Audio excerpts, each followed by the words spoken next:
आर्य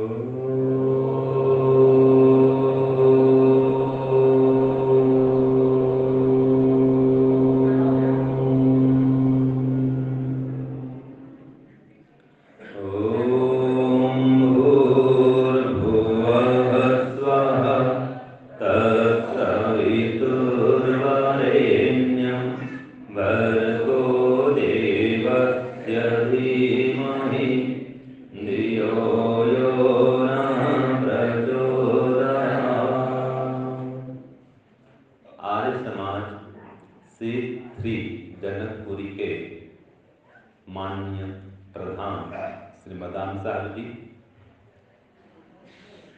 श्रद्धेय मंत्री श्री सैनी साहब जी, सभी वंदनीय पूजनीय मातृशक्ति और आज के सत्संग में पधारे हुए सभी सज्जन महानुभावों और देश के उज्जवल भविष्य प्यारे बच्चों, आर्यवीर और आर्य वीरांगनाओं, देखिए, यदि हम अपने जीवन को सुखमय करना चाहते हैं, श्रेष्ठ बनाना चाहते हैं, तो मैं कुछ आज स्वर्णिम सूत्र दूंगा। माता जी, आप अपने जीवन को सुखमय बनाना चाहते हैं? चाहते हैं ना? तो जो अपने जीवन को सुखमय बनाना चाहते हैं वो ध्यान से सुनेंगे, आपस में बातचीत कदापि नहीं करेंगे, शांति से ध्यान से सुनेंगे, आपको लाभ होगा। तो देखिए, सबसे पहले तो प्रश्न ये है कि क्या आप वास्तव में सुख चाहते हैं या खाली ऊपर ऊपर से बोल रहे हैं? हाँ जी, वास्तव में सुख चाहते हैं, ठीक है जी। तो केवल चाहने से कोई बात बन जाती है या कुछ करना पड़ता है? उसके लिए करना पड़ता है। तो क्या करना पड़ता है? ठीक है, किस किस चीज को हम जीवन में उतारेंगे कि हमारा जीवन सुखमय बनेगा, श्रेष्ठ बनेगा?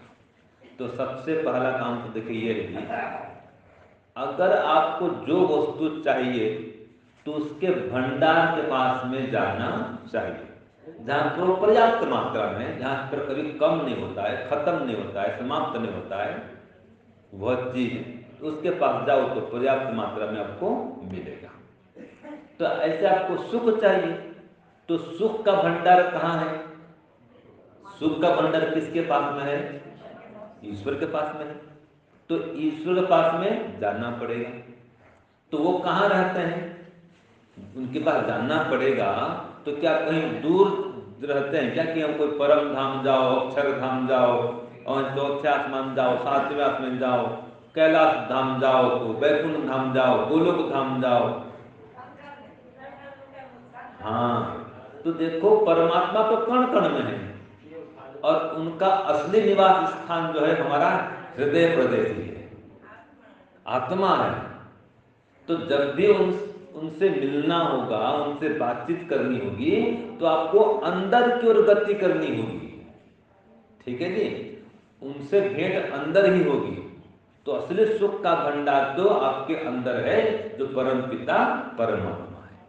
तो बाहर की यात्रा, बाहर की भाग दौड़ बंद करके जब आप कुछ समय प्रातः काल, सायंकाल ईश्वर का चिंतन करेंगे, ईश्वर का गुणगान करेंगे और फिर ईश्वर के गुणों को धारण करेंगे, तो आपको निश्चित रूप से सुख शांति की प्राप्ति होगी। तो पहला उपाय हुआ, अगर आपको सुख शांति चाहिए तो जो सुख शांति का भंडार है परम पिता परमात्मा, उसकी उपासना करें और उसके गुणों को धारण करें। अब उसमें क्या क्या गुण है विचार करें। जैसे ईश्वर दया का भंडार है, तो आप भी दयालु बने। जिसके अंदर जितना अधिक दया का भाव है, घृणा नहीं करता है किसी से भी, द्वेष नहीं करता है और सबसे प्रेम पूर्वक व्यवहार करता है, वो उतना अधिक सुखी रहता है। अब यह आप आपने अपने अंदर विचार करिए, क्या आपके अंदर दया भाव है? कोई गरीब है, दुखी है, जरूरतमंद है, गुरुकुल आश्रम है, गौशाला है, क्या उनके प्रति आपके अंदर कल्याण की भावना बहती है? क्या आप उनके उत्थान के विषय में कुछ सोचते हैं, कुछ करते हैं? कोई विधवा माता जी है, कोई बेटी का विवाह नहीं हो पा रहा है, क्या आप उनके लिए कुछ करने का सोचते हैं? और सोचते हैं तो कुछ करते भी हैं? ये आत्मनिरीक्षण का विषय है। तो आत्मनिरीक्षण करना भी सुख शांति का आधार है। जो अपने कर्मों को देखता नहीं है कि मैं क्या कर रहा हूँ, कहाँ जा रहा हूँ, कब सोता हूँ, कब उठता हूँ, कब जागता हूँ, क्या करता हूँ, क्या खाता हूँ, क्या पीता हूँ, कैसे बोलता हूँ, कैसे चलता हूँ, मेरा व्यवहार कैसा है, जो अपना आत्मनिरीक्षण कर रहा है और फिर इसमें सुधार करता है, जहां जहां गलती होती है, त्रुटि होती है, उसको दूर करता है, वही सुखमय जीवन को प्राप्त कर सकता है। मेरे साथ बोलिएगा, सद्गुण हमेशा सुख देते हैं और दुर्गुण हमेशा दुख देते हैं। तो जिसके अंदर जितने अधिक सद्गुण हैं वो उतना अधिक सुखी रहेगा, और जितने अधिक दुर्गुण हैं वो उतना अधिक दुखी रहेगा। तो अगर सुख शांति चाहते हैं तो दुख के कारणों को हटाएं और सुख के साधनों को बढ़ाएं। अब देखिए, सोचने का ढंग भी एक सुख का आधार बनता है। सकारात्मक सोच, ठीक है, अब बोलते हैं पॉजिटिव थिंकिंग। तो जो सकारात्मक सोच है, सकारात्मक विचार है, इससे सुख मिलता है। और जहां नेगेटिव विचार ले आए, नकारात्मक सोच आपने कर लिया, उससे दुख बढ़ता है। उदाहरण के लिए, कोई भी आप काम करते हैं, वो करना ही पड़ रहा है, माने ये समझो मजबूर ही है, या आपने उस काम को करने का दायित्व स्वयं लिया है, अथवा आपको वो दायित्व दिया गया है समाज की ओर से, अथवा न आपने वो दायित्व लिया है न किसी ने दिया है, लेकिन परिस्थिति वशात वो दायित्व आपके ऊपर में आ गया है और आपको दायित्व निभाना जरूरी है, दायित्व का निर्वहन करना जरूरी है, उस काम को संपादित करना अनिवार्य है आपके लिए। अब उसके दो ढंग हैं, या तो आप खुश होकर उस काम को करें अथवा दुखी होकर काम को करें। काम तो करना ही है, तो खुश होकर काम करना अच्छा है कि दुखी होकर काम करना अच्छा है? खुश होकर काम करना है। तो आप, कोई भी स्थिति आती है, परिस्थिति बनती है, कोई घटना घटती है, उसको मेरा सकारात्मक प्रकार से ले लो। उदाहरण के देखिए, आज की घटना है, श्री जयपाल जी ने कहा था कि स्वामी जी आप पिरागढ़ी आ जाएंगे, मैं आपको जाकर के ले आऊंगा। उन्होंने स्वयं ने मुझे निमंत्रण दिया कि आप आइएगा। मैंने कहा अच्छी बात है। तो मैं पिरागढ़ी पहुंच गया, फोन किया कि हाँ स्वामी जी मैं आ रहा हूँ। और पहले भी उनका फोन आ गया था कि स्वामी जी आप कहाँ पहुंचे? मैं कहा मैं यहाँ तक पहुंचा हूँ और आ रहा हूँ, इतने बजे आ जाऊंगा। उन्होंने कहा ठीक है, मैं आपको लेने के लिए आ जाऊंगा। अब वो लेने के लिए पधारे, ठीक है। अब घर में कितनी कठिनाई थी और भी कई सारे काम थे, फिर भी सब काम को छोड़ करके लेने के लिए वो आए। अब लेने के लिए आ रहे हैं, उदाहरण के लिए देता हूं आपको, और अगर मन में सोचते होंगे, ये आपके सबके लिए बता रहा हूं, दो प्रकार से सोचने का ढंग होगा इसका, ठीक है। क्या सोचने का ढंग होगा? एक तो कि स्वामी जी को मैंने निमंत्रण दिया है, वो आ रहे हैं, मैं लेने के लिए जा रहा हूं, इससे स्वामी जी की सुविधा होगी, उनकी अनुकूलता होगी, उनको सुख मिलेगा, तो पुण्य होगा इससे। तो वो स्वामी जी को सुख देने के लिए लेने के लिए जा रहे हैं, उत्साह के साथ लेने के लिए जा रहे हैं। उमंग है कि नहीं स्वामी जी से जाऊंगा तो आते से सत्संग भी करेंगे, कुछ लाभ होगा। अब इस प्रकार से लेने के लिए आएंगे तो उनको सुख मिलेगा या दुख मिलेगा जी? सुख मिलेगा। और अगर जाते जाते अरे कहाँ इतना काम आ गया और मुझे जाना ही पड़ रहा है, क्या करूं, मैंने कहा दिया जाना ही पड़ेगा, मजबूरी है, और मन में ये सोच के जा रहे हैं पता नहीं स्वामी जी कहाँ मिलेंगे, कहाँ खड़े होंगे, ये है वो है, ये सोच अगर जाएंगे तो अब बताओ उनको दुख मिलेगा कि सुख मिलेगा जी? दुख मिलेगा, है कि नहीं? तो ये सोचने का ढंग है। तो बड़े उत्साह के साथ आए हो और खुश हो गए, ठीक है जी, और बड़े प्रेम से आए, उत्साह के साथ में आए तो उनको सुख मिला। ये आज की बात है। वो प्रसन्न हो गए कि हाँ मैं स्वामी जी को लेके आ रहा हूँ। अब देखिए एक घटना और बताऊं, अब मेरी बात बताऊं मैं, ये भी सोचने का ढंग है। देखिए माने व्यक्ति अपने सोच से ही सुखी दुखी होता है। हाँ जी प्रधान जी, व्यक्ति अपने सोच से ही सुखी दुखी होता है। सोच को बदलेंगे सुखी होंगे, सोच को उस प्रकार नहीं लाएंगे दुखी हो जाएंगे। आज का उदाहरण है, कोई बात दृष्टांत से जल्दी समझ में आती है। तो उन्होंने कहा स्वामी जी बस मैं आ रहा हूं, मैं 5-10 मिनट में पहुंच रहा हूं पास में, आप कहाँ खड़े हैं? मैं कहा पीरागढ़ी के नीचे खड़ा हूं, मेट्रो के नीचे। उन्होंने कहा स्वामी जी आप ठीक है, आप खड़े रहिए, मैं बस आ रहा हूं। तो मैंने कहा मैं तो लेफ्ट में हूं, रोहतक से आ रहा हूं, तो आपको घूम के आना पड़ेगा। तो मैंने भी सोचा भी उतना दूर से आएंगे, घूम के आएंगे, फिर लंबी दूरी हो जाएगी। फिर मैंने कहा मैं तो इस ओर खड़ा हूं, कैसे करेंगे? उन्होंने कहा तो फिर बाबू ऐसा करिए, अगर आप आ सकते हैं लाल बत्ती तक आ जाइए, ये जनकपुरी की ओर, तो आपको सुविधा हो जाएगी, मुझे सुविधा हो जाएगी। मैंने कहा ये तो अच्छी बात है। तो मैंने क्या वो सोचा, देखो कि मुझे आज प्रातःकाल चलना भी नहीं हुआ था, सुबह जल्दी निकल गया था मैं, तो अच्छी बात है, मेरी वॉकिंग हो जाएगी, चलना हो जाएगा और उनको जल्दी मिलना हो जाएगा और जल्दी पहुंच जाएंगे। मैं यहीं पर खड़ा रहा हूं तो फिर आएंगे, एक तो उनको 10 मिनट और बिगड़ेगा उनका, फिर चक्कर लग जाएंगे, फिर मेरे पास जाएंगे और 10 मिनट बिगड़ेगा वो। तो उससे अच्छा क्या है कि मैं जल्दी वहां पहुंच जाऊं, तो 10 और 10 20 मिनट हमारा बच जाएगा। मैं खुश तैयार हो गया और यहाँ आके जनकपुरी के मोड़ में। तो सोचने का ढंग है जी। और मैं सोचता देखो भाई यहाँ भी नहीं आ पा रहे हैं, मुझे वहां बुला रहे हैं, तो क्या होगा जी, मैं दुखी हो जाऊंगा, है कि नहीं है? वही बात है, सोचने का ढंग बदल गया। तो मैं खुश नहीं हो गया और मुझे अच्छा लगा, हाँ मैं चलूंगा, तो चलना भी चाहिए, प्रातःकाल चलना चाहिए। तो मैं चल के आया तो मुझे अच्छा लगा, हाथ पैर भी खुल गए, वॉकिंग हो गया मेरा, बढ़िया हो गया। तो यही बात है, अगर उल्टा सोचेंगे तो आपको दुख होगा, और उसके प्रति आप सोचेंगे सकारात्मक भाव से तो आपको सुख मिलेगा।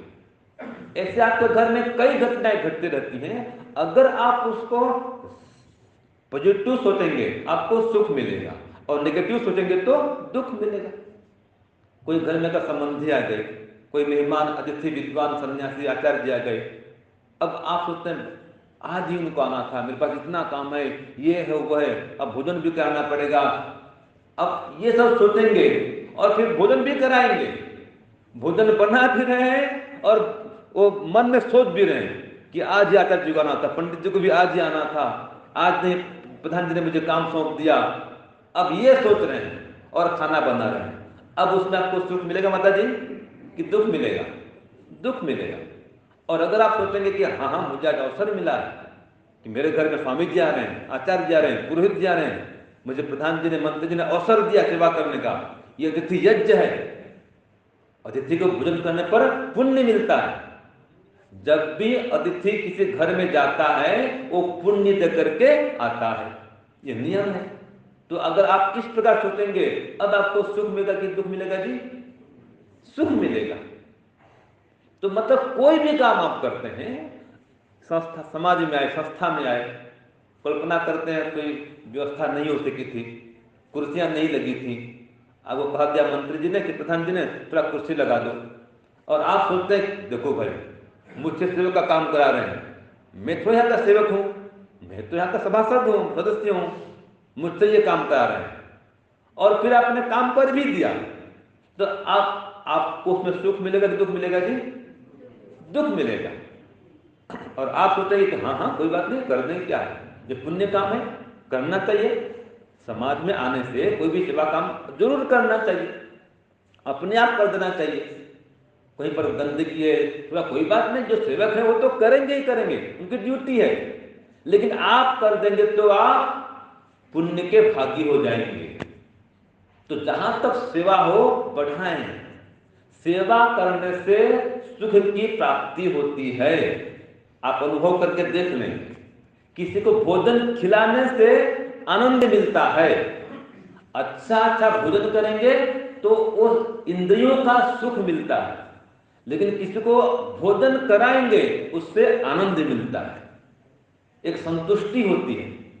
ऐसे दान देंगे, तो दान देने पर एक आत्मिक संतुष्टि मिलती है, संतोष होता है जीवन में, और अंतिम काल में वो सुख देता है कि मैंने जीवन भर में इतना इतना दान किया है, वहां वहां दान किया है।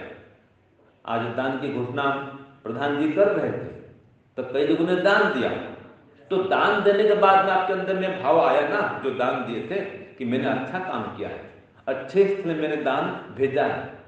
तो दान देने मात्र से एक अंदर से ही संतुष्टि होती है, फिर सम्मान भी करते हैं, उसका भी सुख मिलता है। तो ये दान देने से सुख मिलता है, सेवा करने से सुख मिलता है, सम्मान करने से माता पिता बड़ों का, गुरुजनों का, इससे भी सुख मिलता है, क्योंकि ये सब सद्गुण हैं।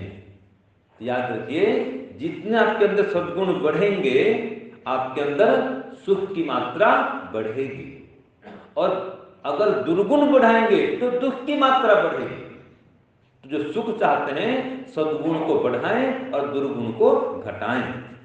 इसी प्रकार से एक बहुत बड़ा उपाय है, अगर सुख चाहते हैं तो निष्काम भाव से काम करें, सकाम भाव को हटाएं, इससे और सुख बढ़ेगा। पुण्य तो करें, दान भी करें, सेवा परोपकार भी करें, लेकिन निष्काम भाव से करें तो और सुख बढ़ेगा। कैसे सुख बढ़ेगा? देखिए, आपने दान दे दिया, उदाहरण के लिए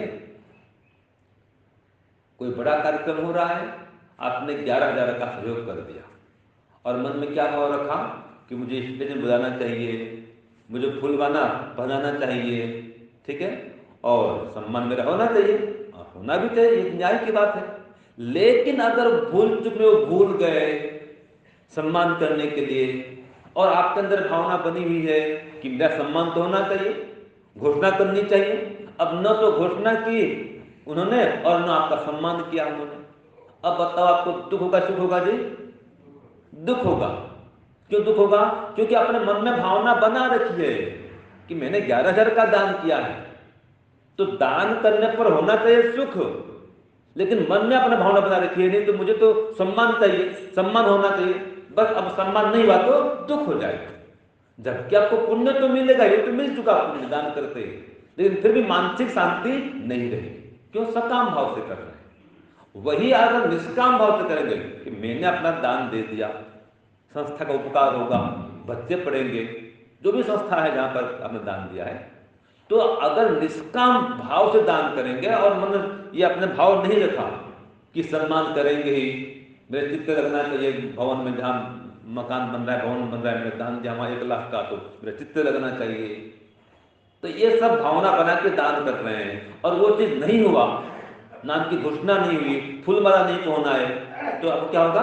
दुख होगा। क्यों? सकामता है। इसलिए सकाम भाव को छोड़िए, निष्काम भाव से सेवा परोपकार करिए, आपका सुख बढ़ेगा। ऐसे ही स्व स्वामी संबंध को हटाएं तो सुख बढ़ेगा। स्व स्वामी संबंध क्या होता है? स्व माने अपना, स्वामी माने मालिक मानना अपने को। तो आपके पास जितने पदार्थ हैं उन सब के, हाँ, आप स्वामी अपने को मानते हैं कि मैं इनका स्वामी हूं, मैं इन पदार्थों का स्वामी हूं। अब जब आप उसका स्वामी बन जाते हैं, अपने को स्वामी मानते हैं किसी पदार्थ का, मकान का, घर का, किसी पदार्थ का, तो उस पदार्थ का, वो चाहे जड़ हो चाहे चेतन हो, जिसको आप अपना समझते हैं और स्वयं को उसका मालिक स्वामी समझते हैं, तो उस पदार्थ के छूटने पर, टूटने पर अथवा फूटने पर आपको दुख होगा, क्योंकि आपने अपना मन रखा है उसको।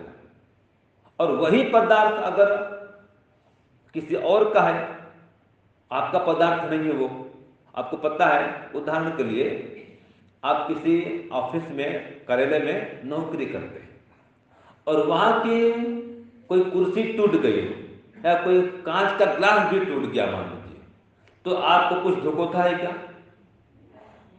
दुख होता नहीं, ऑफिस का है वो, तो कुर्सी टूट गई, कोई गिलास टूट गया, आपको कुछ दुख होता नहीं। और घर की कुर्सी टूट जाए तो दुख होगा।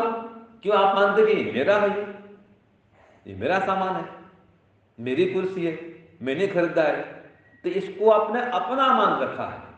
तो अपना मानते से ही उसके टूटने पर, फूटने पर और छूटने पर दुख होता है। ऐसे बेटे बेटी, आपने बेटा बेटी को अपना मान रखा है कि मेरे बेटे हैं, मेरी बेटी है, मेरा भाई है, मेरे पिताजी हैं, मेरी माताजी है, अपना अपना मानते हैं। अपना मानते ही जब उनसे वियोग होता है तो दुख होता है। और अगर ऐसा मानेंगे कि परमात्मा ने दिया है, बेटा बेटी कहां से आपने गया, तो फोन किया था आपने क्या कि पिता हे परमात्मा मुझे ऐसा सुंदर बेटा देना, सुंदर हो, रूपवान हो, गुणवान हो, सेवाकारी हो। आपने कोई फोन करके तो बुलाया नहीं था, ठीक है, आपने अच्छा कर्म किया था, अच्छी बात है, इसलिए आपको अच्छे संतान की प्राप्ति हुई है, ये आपके कर्मों का फल है। फिर भी यह संतान भी आपकी संपत्ति नहीं है। यह संपत्ति किसकी है? ईश्वर की है, ईश्वर ने आपको दिया है, ठीक है जी। तो जब उसको ईश्वर का मानेंगे, ऐसे माता पिता भी है, माता पिता के पास में किसने भेजा आपको? ईश्वर ने भेजा। तो माता पिता किसने दिया आपको? ईश्वर ने दिया। तो माता पिता पुत्र और भाई बहन सभी हमको ईश्वर की ओर से प्राप्त हैं। जिस माता पिता के यहाँ आए वहां पर एक बड़े भाई पहले से थे, हम छोटे भाई बन के आए, उनको भी बड़े भाई की प्राप्ति हुई, अथवा छोटे भाई की प्राप्ति हुई। तो भी भाई भी किसने भेजा है? ईश्वर ने भेजा है। तो जड़ पदार्थ हो या चेतन पदार्थ हो, सबको देने वाले कौन है? ईश्वर। ईश्वर उनके प्रदाता हैं। तो आप स्वयं को प्रयोगकर्ता माने। क्या मानेंगे? प्रयोगकर्ता। जो प्रयोगकर्ता मानेंगे तो आपको दुख नहीं होगा, क्योंकि स्वामी ईश्वर है। तो उसको जब स्वामी मान लेते हैं तो कोई दुख होता नहीं है। और जब अपने को स्वामी मानते हैं तो उसके टूटने फूटने से अथवा उससे वियोग होने से दुख होता है। एक बात और देखिए, जहां वियोग है ना जी, वहां दुख है, और जहां त्याग है वहां सुख है ना माता जी? आपने किसी ने पढ़ा होगा सांख्य दर्शन चौथा अध्याय, उसमें सूत्र आता है। क्या सूत्र आता है? सियनवत सुख दुखी त्याग वियोगाभ्याम। एक छोटी सी कथा है, दृष्टांत है। एक गिद्ध पक्षी था और एक बाज, दो पक्षी थे। अब जो बाज है वो अपने पंजे में मांस का टुकड़ा पकड़ के, वो जो पक्षी है या बाज है वो मान लीजिए उड़ रहा है बाज। अब देखता ऊपर कौन? गिद्ध है कि बाज के पंजे में तो मांस है। अब उस मांस को छीनने के लिए वो उस पर झपट्टा मारता है, उस पर वार आक्रमण करता है, वार करता है। जैसे वो वार करता है, अगर ये बाज उस मांस के टुकड़े को छोड़ दे तो क्या होगा जी? आक्रमण से बच जाएगा। वो मांस के टुकड़े को गिद्ध लेकर के उड़ जाएगा, इसको छोड़ देगा। और अगर नहीं छोड़ता है तो वो और पकड़ के बैठ जाता है, तो उसको क्या करता है? गिद्ध भले घायल करता है और छीन करके लेता है। तो जब छीन करके लेगा तो दुख होगा नहीं होगा? होगा। वो देना नहीं चाहता है, फिर भी मजबूरी में उससे छीन लिया गया है। तो जब मजबूरी में छीन लिया जाता है तो बताओ दुख होता है। और अगर स्वेच्छा से छोड़ देता है तो दुख नहीं होता है, वो घायल नहीं होता, उसके प्राण बच जाते, लहूलुहान नहीं होता। और नहीं छोड़ता स्वेच्छा से, पकड़ा है और तो उसको लहूलुहान करेगा गिद्ध और छीन के ले जाएगा। तो ये संसार भी ऐसा ही है, ये बेटे पोते भी ऐसे ही है, जमीन जायदाद धन संपत्ति सब यही इसका इन सबका हाल है कि ये सब एक दिन छूटने ही वाले हैं और परमात्मा इन सबको छुड़ाने वाला है। तो अगर हम स्वेच्छा से इनका त्याग नहीं करेंगे, फिर भी मजबूरी में तो वियोग होगा, वियोग होते ही दुख होगा। जैसे कि हमने स्वेच्छा से घर का त्याग किया है, घर में जब थे तो माता पिता भाई बहन भरा पूरा परिवार था। अब स्वेच्छा से सबको छोड़ करके आए तो हमें कोई कष्ट नहीं हुआ, आज कोई कष्ट नहीं है, क्योंकि हमने त्याग किया है। और अगर किसी को उसके माता पिता निकाल दे घर से, बेटा बिगड़ गया, शराब पीता है, उल्टा पुल्टा काम करता है, उसको धक्का मार के निकाल देते हैं, जा घर से बाहर निकल, न मेरी संपत्ति मिलेगी, न मकान मिलेगा, कुछ नहीं मिलेगा, तो घर से निकल जा। अब उसको निकलना पड़ा, तो अब उसको मजबूरी में निकलना पड़ा घर से, तो बताओ उसको दुख होगा कि सुख होगा जी? दुख होगा। हम भी घर से निकले हैं, लेकिन हमने घर का त्याग किया है स्वेच्छा से, तो हमें दुख नहीं हुआ। तो ये है, जहां पर त्याग है वहां सुख है, और जहां पर क्या है, वियोग है, वहां दुख है। ऐसे ही अपनापन पकड़ के रखते हैं, छोड़ते नहीं किसी पदार्थ को आप नहीं छोड़ते हैं, तो भी याद रखिए एक दिन वो छूटेगा, तो छूटने के पहले स्वयं ही छोड़ दो। ये घर के माया को, मोह को, आसक्ति को पहले ही छोड़ दो, तो स्वयं छोड़ेंगे तो सुख मिलेगा, आपको दुख नहीं होगा। ऐसे कोई पद है, प्रतिष्ठा है, धन है, संपत्ति है, जो भी आपके पास में है, उसमें अपनापन मत मान के चलो, अपने को उनको खामी मान करके न चलो, तो स्वयं को प्रयोग करता मानेंगे और परमात्मा को प्रदाता स्वीकार करेंगे, तो आपको दुख नहीं होगा। ठीक है जी? ऐसे सबके साथ मधुर वाणी व्यवहार का प्रयोग करेंगे, झगड़ा नहीं करेंगे, हिंसा नहीं करेंगे, तो सुख बढ़ेगा जी। और जहां झगड़ा है, हिंसा है, वहां पर दुख है। जहां पति पत्नी में परस्पर सहयोग है, वहां सुख है। जहां समन्वय है, वहां सुख है। कई घरों में हम जाते हैं, पति पत्नी, बेटा बेटी सब मिलकर के हवन संध्या उपासना करते हैं, वो घर स्वर्ग नहीं जी। और जिस घर में ये व्यवस्था नहीं बन पाती है, मान लीजिए पत्नी नहीं बैठती हो उनमें, तो ना बैठे, कोई बात नहीं, झगड़ा मत करो उनसे, जब इच्छा हो जो बैठेगी। अति आग्रह नहीं करना है, जहां पर अति आग्रह होता है वहां दुख होता है। ऐसा करना ही पड़ेगा, कर कर कर, और नहीं करता है तो फिर सामने वाला आपको दुख मिलता है। तो अति आग्रह करना नहीं चाहिए। घर में है तो परिवार जन आपस में तालमेल बैठा के चले, समन्वय करके चले।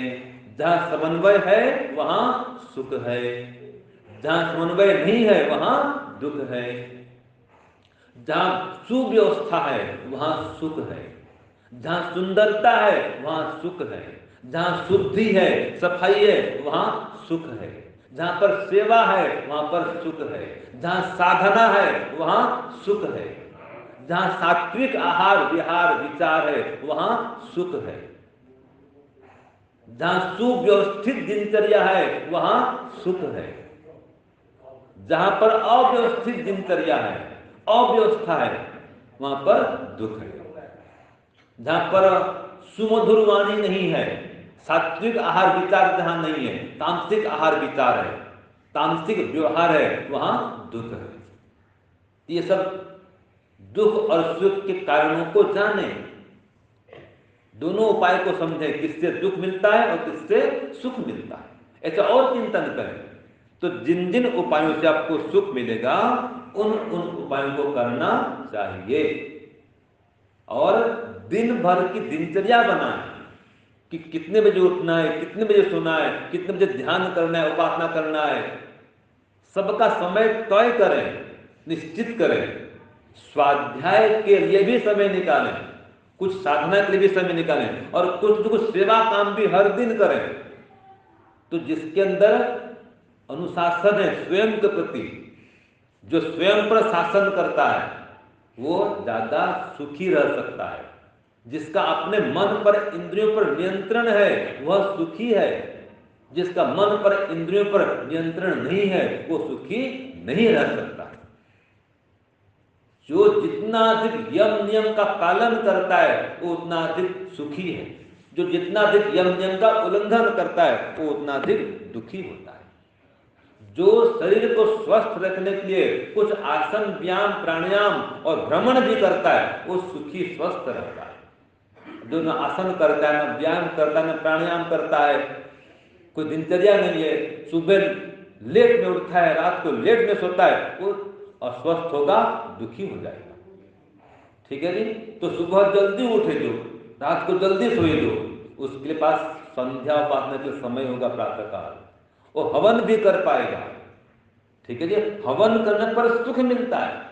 आपने सुना होगा स्वर्ग कामो यजेत, जो स्वर्ग चाहता है, स्वर्ग होने विशेष सुख, विशेष शांति, यज्ञ करे तो यज्ञ करने पर सुख मिलता है। माता पिता गुरुजनों की सेवा करने से, उनको नमस्ते करने से, उनकी आज्ञा का पालन करने से, उनके अनुभवों से लाभ उठाने से सुख मिलता है। और उनकी आज्ञा का उल्लंघन करने से, उन्हें दुखी करने से आपको भी दुख मिलता है। याद रखिए, जो अपने माता पिता को दुखी करेगा, दुखी रखेगा, वो कभी सुखी नहीं रह सकता है। अब लिख लो इस बात को, आपको अंदर से ही शांति नहीं मिलेगी। भले ही माता पिता कुछ बोल न पाए, लेकिन अगर आपके पास समय है, सामर्थ्य है, धन है, संपत्ति है, और फिर भी आप माता पिता की सेवा के लिए, स्वास्थ्य के लिए समय नहीं निकालते, धन नहीं लगाते, माता पिता तकलीफ पा रहे हैं, कष्ट में हैं, तो आपको जरूर दुख मिलेगा। तो जो अपने माता पिता को दुख देता है, वो अपने भविष्य के लिए दुख का बीज बो रहा है। तो दुख का बीज क्या बनेगा जी?